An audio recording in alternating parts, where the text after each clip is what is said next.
शिव गुरुवाइनी आँगनमा हो, शिव गुरुवाइनी आँगनमा हो, शोभेला भवनमा शिव गुरुवाइनी आँगनमा हो।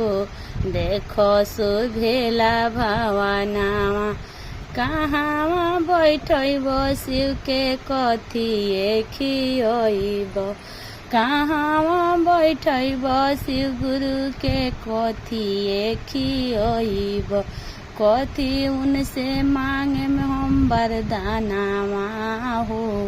शिव गुरु आइले भवनमा कथी हम मांगे में उनसे वरदानमा हो। शिव गुरु आइले आँगनमा, शिव गुरु आइनी आँगनमा हो, हमर शोभेला भवनमा। शिव गुरु आइनी आँगनमा हो, हमर शोभेला भवनमा। आँगना बैठाए में शिव के भोगिया खियाए में, आँगना बैठाए में शिव के भोगिया खियाए। मृगशाला बैठाए में शिव के गजवा पियाए, मृगशाला बैठाए में शिव के गांजावा पियाए। में जाए बेरिया मांग ले हम शीशावा हो, घोरल रही मोर भवनमा। जाए बेरिया मांग ले हम दाया हो, घोरल रही मोर भवनमा। शिव गुरु आइनी आँगनमा हो, हमर शोभेला भवनमा।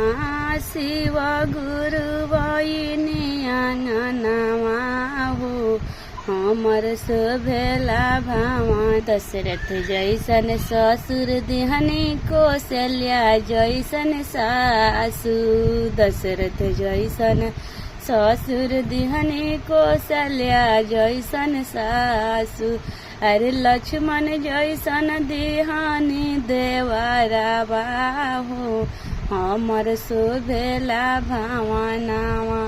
अरे लक्ष्मण जैसन दिहानी देवरवा हो, हमर शोभेला भवनमा। शिव गुरु आइनी आँगनमा हो, हमर शोभेला भवनमा। शिव गुरु आइनी आँगनमा हो, हमर शोभेला भवनमा। अरे राम जैसन पति दिहले लहू जैसन ललनामा, राम जैसन पति दिहले लहू जैसन ललनामा। अरे हमरो के दे दिहले धसिनोरावा हो, हमर शोभेला आँगनमा। अरे हमरो के दे दिहले धसिनोरावा हो, हमर शोभेला भवनमा। शिव गुरु आइनी आँगनमा हो, हमर शोभेला भवनमा। शिव गुरु आइनी आँगनमा हो, हमर शोभेला भवनमा।